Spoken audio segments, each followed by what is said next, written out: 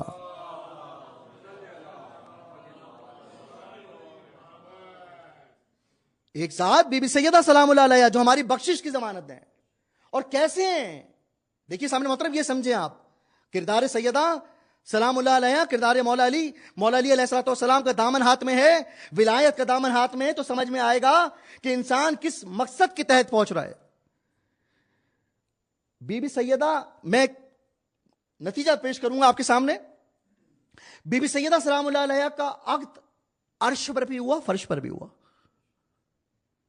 اور عرش پر کس نے پڑھا؟ اللہ نے پڑھا. اور فرش پر کس نے پڑھا؟ رسول اللہ نے پڑھا. جو فرش پر نکاح ہوتے ہیں، ہمارے آپ کے نکاح ہوتے ہیں، اس میں ایک مہر ہوتا ہے. توجہ ہے آپ کی؟ بہت ساری لوگوں کی شادی ہو چکی ہوگی الحمدللہ. ایک مہر ہوتا ہے کہ آپ حق مہر مقرر کرتے ہیں. اور حق مہر دو طرح کے ہوتے ہیں، معجل اور معجل. اب میں تھوڑا اور آسان کر دوں، ایک میم واو اور ایک میم عین کے ساتھ. عین کے ساتھ اجلت یعنی کہ فوراً ادا کرو، یہ ایک دوسرا موضوع ہے. تو اس میں میں آپ کو سمجھا رہا ہوں شفاعت. مولا علی کی شفاعت آپ کی سمجھ میں آ گئی. ابھی بھی سیدہ کی شفاعت سن لیں. تو جو مہر ہوتا ہے، حق مہر ہوتا ہے، انکحت موکلاتی لموکلہ کا ہذا علی المہر المعین المعلوم. یہ صدا بلند کرتے ہیں مولانا کہ جی میں نے اپنی موکلہ کو آپ کی موکل کی حق زوجیت میں دے دیا. تو کہتے ہیں قبل تو نکاح لموکلی ہذا علی المہر المعین المعلوم. یعنی کہ میں آپ کو مہر سمجھا رہا ہوں کہ وہ مہر اس پڑھنے والے کو بھی پتا ہوتا ہے کہ ان کا مہر کیا ہے. پہنچے میں آپ کو کہاں لے کے جانا چاہ رہا ہوں. میں نے کہا مہر کی کتنی اہمیت ہے. اور مہر اس وقت ہوتا ہے کہ جب دونوں رضامند ہوں. دونوں انسان جب رضامند ہوں گے تو مہر قبول ہوگا. اب جب بی بی سیدہ کا عقد مولا علی سے ہوا، اور کیسے ہوا؟ دیکھیے، اگر مولا علی کا وجود ہی نہ ہوتا تو بی بی سیدہ کا کوئی کفر نہ ہوتا. مولا علی علیہ الصلوۃ والسلام کا اگر وجود ہی نہ ہوتا تو اللہ نے حق مہر کیا مقرر کیا بی بی سیدہ کے لیے. تو جب اللہ حق مہر مقرر کر رہا ہے تو اللہ ہے نا، وہ تو رحمان ہے، وہ تو رحیم ہے، وہ تو معاف کرنے والا ہے، وہ تو ہمیں ہر چیز عطا بھی کر سکتا ہے اور ہم سے لے بھی سکتا ہے. اب جب بی بی سیدہ کا مہر مقرر ہو رہا ہے تو اللہ یہ بھی تو کہہ سکتا ہے نا، سیدہ جو آپ مہر مقرر کر رہی ہیں یہ مہر بہت وزنی ہے، بہت بھاری ہے، یہ تو آخرت میں تقسیم کر دے گا.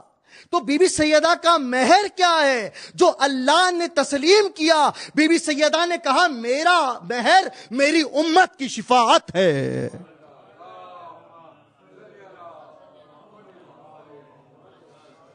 میرا مہر میری امت کی شفاعت ہے. اس لیے اس مہر کو اللہ نے قبول کیا.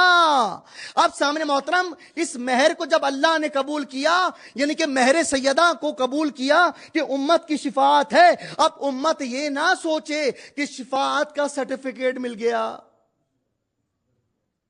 توجہ ہے, شفاعت کا سرٹیفکیٹ مل گیا. اب جب شفاعت کا سرٹیفکیٹ مل گیا تو میں سب کچھ کروں, میں سارے گناہ کروں, میں سارے برے کام کروں؟ نہیں. ہم نے فقط بی بی سیدہ کو نہیں ماننا, بی بی سیدہ کی بھی ماننی ہے.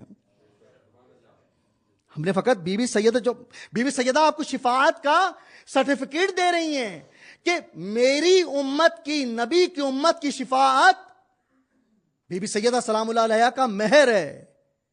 اور گفتگو کو تمام اس فضیلت کے رتبے پر کر رہا ہوں کہ خود مولا علی علیہ الصلوۃ والسلام کے اللہ کے حبیب محمد مصطفیٰ صلی اللہ علیہ وآلہ وسلم, اللہ کے حبیب نے کیا ارشاد فرمایا, یا علی آج میں نے اللہ سے تمہارے بارے میں 3 سوال کیے. میں بخشش کی بات کر رہا ہوں, شفاعت کی بات کر رہا ہوں, اور یہ بات کر رہا ہوں کہ یا علی انتا امام المتقین وانتا قسیم النار والجنہ. یا علی آپ امام منتقین ہیں اور آپ ہی جنت اور جہنم کے بانٹنے والے ہیں. تو کیا کہا, سوال کیا رسول اللہ صلی اللہ علیہ وسلم کے مولا علی سے, کیا کہہ رہے ہیں کہ آج میں نے تمہارے بارے میں اللہ سے 3 سوال کیے اور اللہ نے مجھے ان تینوں سوالوں کے جواب کو دیا. سوال کیا ہے؟ مولا علی نے کہا یا رسول اللہ ذرا بتائیے وہ کیا سوال ہیں. علی جانتے سب ہیں لیکن امت کو بتلا رہے ہیں کیا ہے وہ کیا سوالات ہیں. تو کہا کہ یا علی میں نے پہلا سوال یہ کیا کہ یا اللہ جنت کی چابی کو اٹھانے میں علی کو میرا مددگار بنا. مددگار بنا, جملہ سنا آپ نے بھئی, جو علی نبی کا مددگار بن جائے وہ نبی کی امت کا بھی مددگار بنے گا. جو علی نبی کا مددگار بن جائے. اور کہا دوسرا منظر, دوسرا موقع کیا کہا کہ یا علی میں نے اللہ سے یہ کہا کہ میرے بعد میرے تمام ذمہ داریاں پوری کرنے کے لیے علی کو اختیار دے. من کنتوں کی صدا اللہ نے قبول کیا. میں نے کہا کہ دیکھیں یہ نام علی فیصلہ کرے گا. اور میں نے یہ بھی آپ سے کہا کہ جب مولا علی علیہ الصلوۃ والسلام نے نہج البلاغہ میں کیا کہا کہ جب مومن دنیا سے جاتا ہے تو وارث سوچتے ہیں کہ کیا لے کر گیا, کیا چھوڑ کر گیا. فرشتے یہ سوچتے ہیں کیا لے کر آیا. اب آپ یہ سوچیں کہ آپ جب لے کر جائیں گے تو کیا لے کر جائیں گے. یہ مجلس کا لمحہ لے کر جائیں گے, یہ ماتم لے کر جائیں گے, یہ گریہ لے کر جائیں گے, یہ عزاداری لے کر جائیں گے, یہ ماتم لے کر جائیں گے, یہ کربلا لے کر جائیں گے, یہ مکہ لے کر جائیں گے, یہ مدینہ لے کر جائیں گے, یہ علم لے کر جائیں گے, یہ تعزیہ لے کر جائیں گے, یہ کالا لباس لے کر جائیں گے, یہ ممبر لے کر جائیں گے, یہ تمام فرش عزا لے کر جائیں گے, یہ ناد علی لے کر جائیں گے.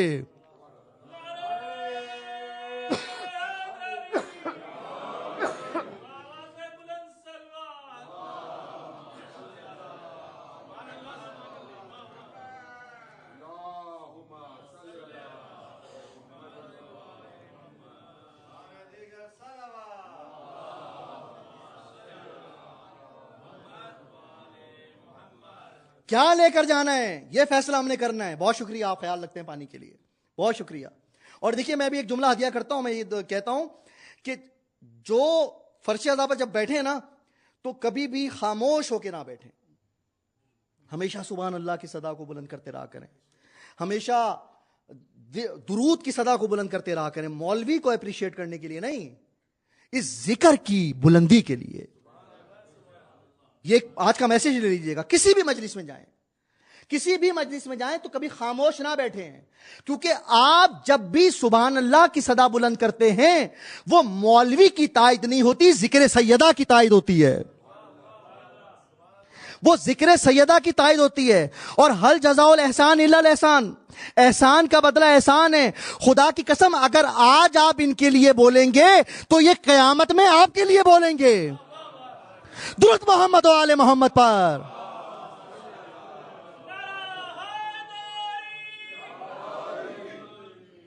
آج اگر آپ ان کے لیے بولیں گے، میں نے یہ جملہ اس پر تقریر کو تمام کر رہا ہوں، اگر آج آپ ان کے لیے بولیں گے تو یہ قیامت میں آپ کے لیے بولیں گے۔ اور میں نے تو کتابوں میں یہ پڑھا کہ جو شخص جس انداز سے اپنی زندگی گزارتا ہے اور زندگی کا ایک جز ہے یہ مجلس حسین، جو جس انداز سے مجلس گزارتا ہے، جو جس انداز سے زندگی گزارتا ہے، جس انداز سے مجلس میں آتا ہے، وہ اسی انداز سے قبر سے اٹھایا جائے گا۔ اللہ اکبر۔ اب فقط ایک مثال مجلس کی لے لیں، میں زندگی کی مثال کی بات تو کسی اور موقع پر کروں گا، کیونکہ میرا مقصد ذکر امام حسین کو عام کرنا ہے، باقی خطیبوں کی طرح، باقی طالب علموں کی طرح۔ میں نے کہا جو جس نیت سے مجلس میں بیٹھے گا وہ اسی انداز سے مجلس سے اٹھایا جائے گا، قبر سے اٹھایا جائے گا۔ اب آپ اپنا محاسبہ خود کریں، محشر کا میدان ہوگا۔ اب جو مجلس میں سبحان اللہ کی صدا کو بلند کر رہا ہے وہ سبحان اللہ کہتا ہوا اٹھایا جائے گا، جو درود کی صدا بلند کر رہا ہے وہ درود کہتا ہوا اٹھایا جائے گا، جو نعرہ حیدری کی صدا بلند کر رہا ہے وہ یا علی کہتا ہوا اٹھایا جائے گا۔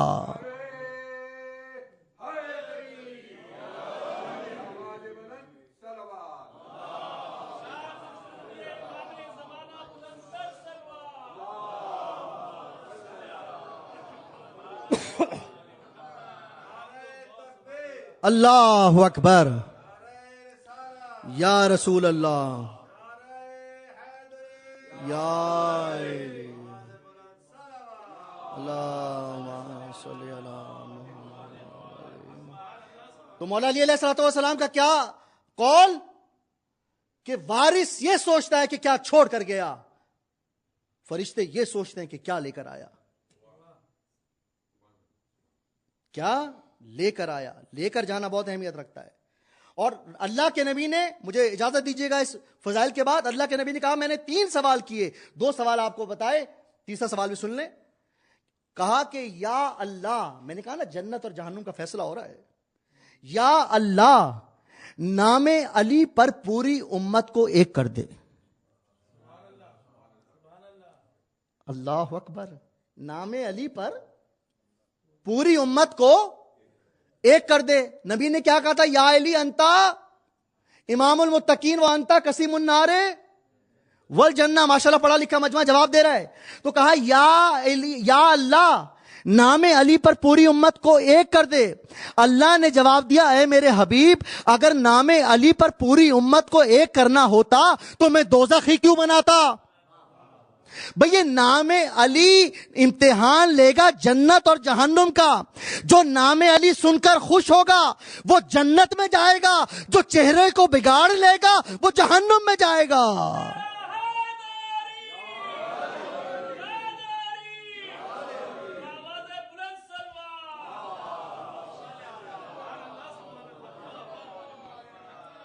اسی لیے ان مجالس میں نے آپ کے سامنے توحید کو بیان کرنا ہے، میں نے نبوت کو بیان کرنا ہے، اور میں نے مقصد امام علی کو بیان کرنا ہے۔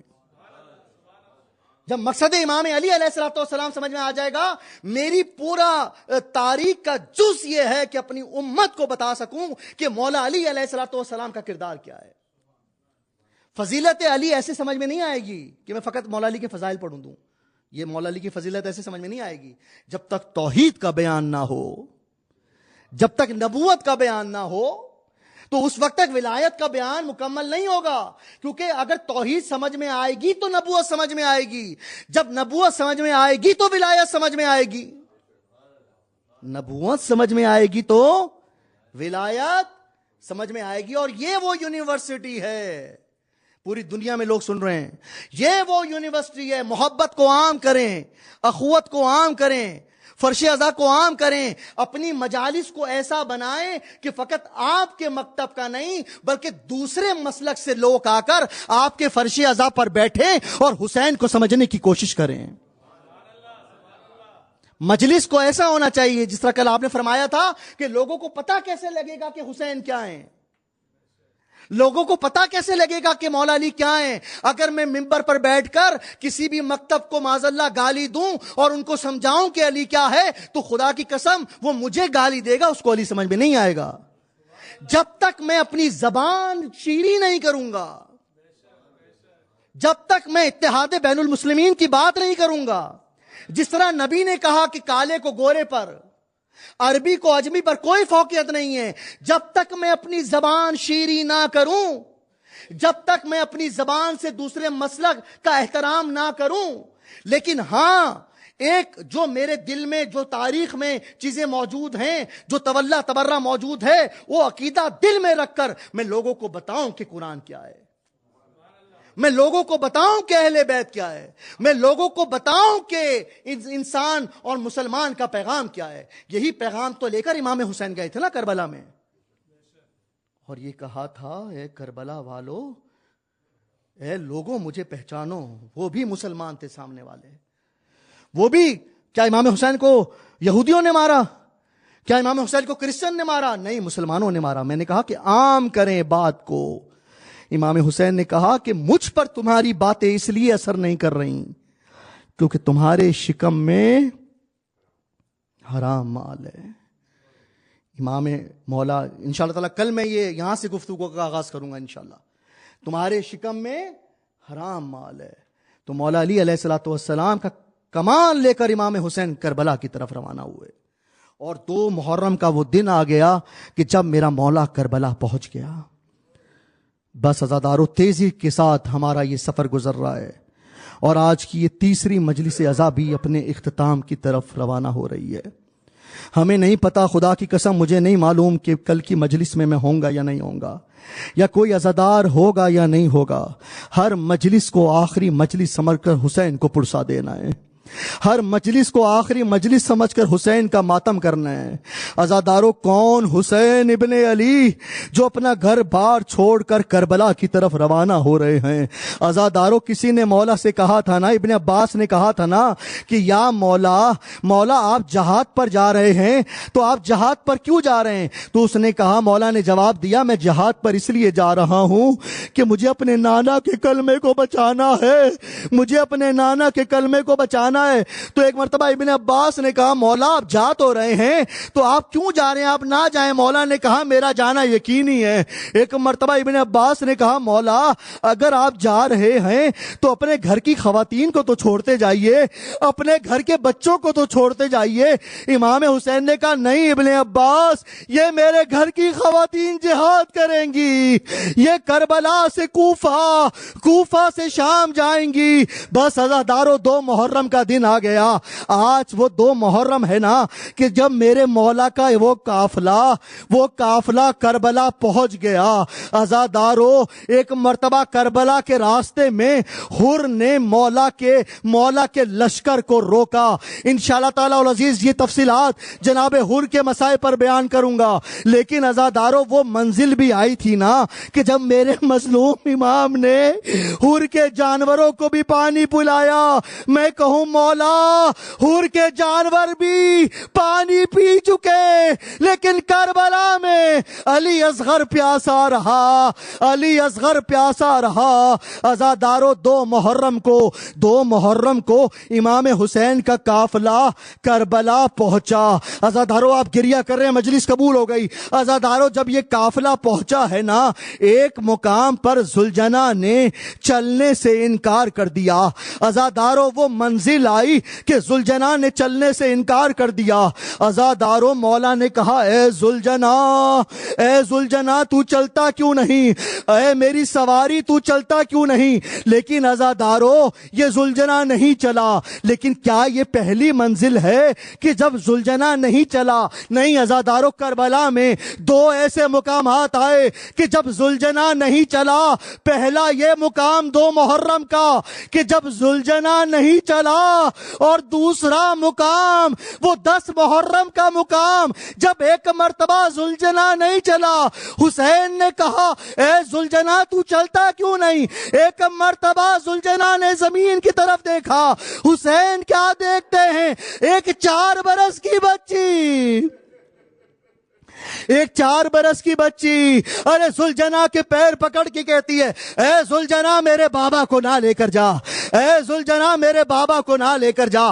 عزادارو ذوالجناح نہیں چلا، اور ایک مقتل کی روایت کہ مولا نے ایک دو نہیں 22 مقتل کی روایات میں مولا نے 7 ذوالجناح کو تبدیل کیا، 7 سواریوں کو تبدیل کیا، لیکن کوئی سواری آگے نہ بڑھی۔ عزادارو ایک مرتبہ مولا نے حضرت عباس سے کہا، عباس ذرا اس زمین کے مکینوں کو بلاؤ اور ان سے پوچھو یہ کون سی سرزمین ہے۔ مولا سب جانتے ہیں عزادارو، لیکن مولا کیا پیغام دے رہے ہیں؟ ایک مرتبہ حضرت عباس گئے ہیں عزادارو، اور وہاں سے کچھ لوگوں کو بلا کر لائے۔ اب امام حسین اس مقام پر موجود ہیں۔ امام حسین نے ان لوگوں سے پوچھا، اے لوگو میرا ذوالجناح آگے نہیں بڑھتا، ذرا مجھے بتاؤ یہ کون سا مقام ہے، یہ کون سا مقام ہے؟ ارے کسی نے کہا نینوا ہے، ارے کسی نے کوئی اور نام لیا، لیکن امام حسین کو قرار نہ آیا۔ امام حسین نے کہا، اے بندو مجھے یہ بتاؤ کہ کیا تمہارے علاقے میں کوئی بزرگ ہے؟ اس بزرگ کو لے کر آؤ۔ عزادارو ایک بزرگ آئے، مولا نے کہا، اے بزرگ مجھے بتاؤ اس سرزمین کا نام کیا ہے؟ ایک مرتبہ اس بزرگ نے کہا کہ یہ سرزمین کربلا، یہ سرزمین کربلا ہے۔ بس عزادارو کربلا کا نام سننا تھا۔ امام حسین نے حضرت عباس سے کہا، اے عباس یہ وہی سرزمین ہے جہاں ہمیں شہید کیا جائے گا۔ عباس اس سرزمین پر خیموں کو لگا دو۔ عزادارو خیمے لگ گئے۔ اب زینب خیمے کے اندر گئیں۔ اب عزادارو جیسے ہی زینب خیمے کے اندر گئیں، ایک مرتبہ زینب نے کسی بی بی کے رونے کی آواز سنی۔ عزادارو ایک مرتبہ امام حسین کو بلایا اور کہا، بھیا یہ کون سی زمین ہے کہ جب سے میں اس زمین پر آئی ہوں ارے مجھے کسی بی بی کے رونے کی آواز آتی ہے۔ عزادارو ایک مرتبہ امام حسین نے سنا، اے زینب پہچانو یہ میری ماں سیدہ،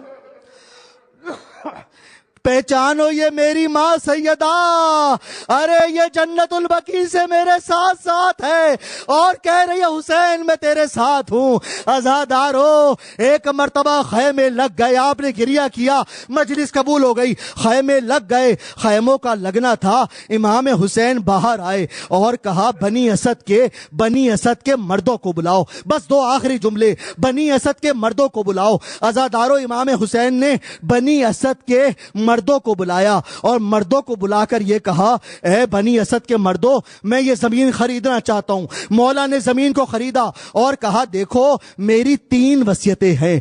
کہا پہلی وصیت کیا؟ بھئی پہلی وصیت یہ کہ جب بھی میرا شیعہ یہاں پر آئے، میرا چاہنے والا یہاں پر آئے، اس کو 3 دن تک مہمان رکھنا۔ مولا نے اور وصیتیں کی اور آخری وصیت کی کہ دیکھو کہ جب ہمیں شہید کر دیا جائے نا تو ہمارے لاشوں کو دفنا دینا، ہمارے لاشوں کو دفنا دینا۔ عزادارو یہ سننا تھا۔ بنی اسد کے مرد چلے گئے۔ اب مولا نے بنی اسد کے عورتوں کو بلایا اور یہ کہا، اے بنی اسد کی عورتوں اگر تمہارے مرد ہمارے لاشوں کو نہ دفنا سکیں تو تم پانی بھرنے کے بہانے آنا اور ہمارے لاشوں کو دفنا دینا۔ عزادارو مولا کو اب بھی اطمینان نہ آیا۔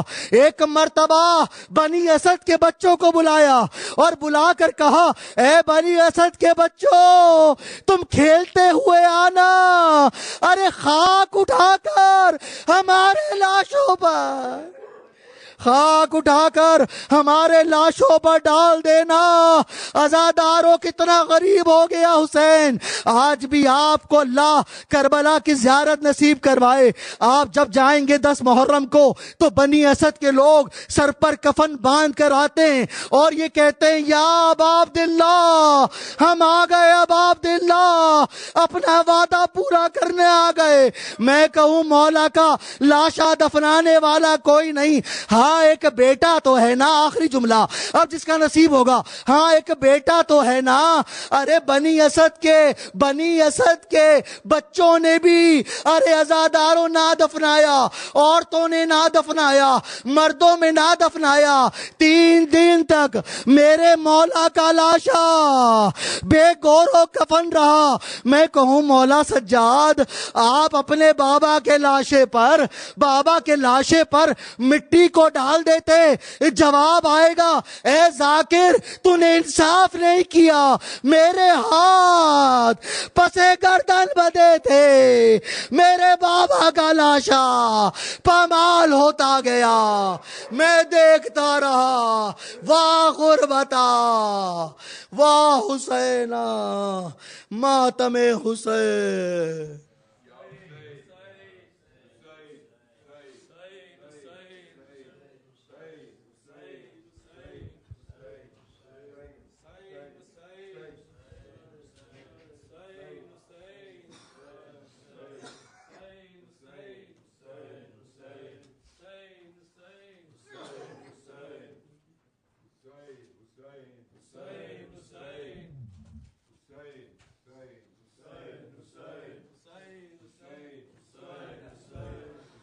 ہر آ رہا ہے اکبر سینے اسے لگاؤ، ہر آ رہا ہے اکبر سینے اسے لگاؤ، ہر آ رہا ہے اکبر سینے اسے لگاؤ، مہمان کو ہمارے، مہمان کو ہمارے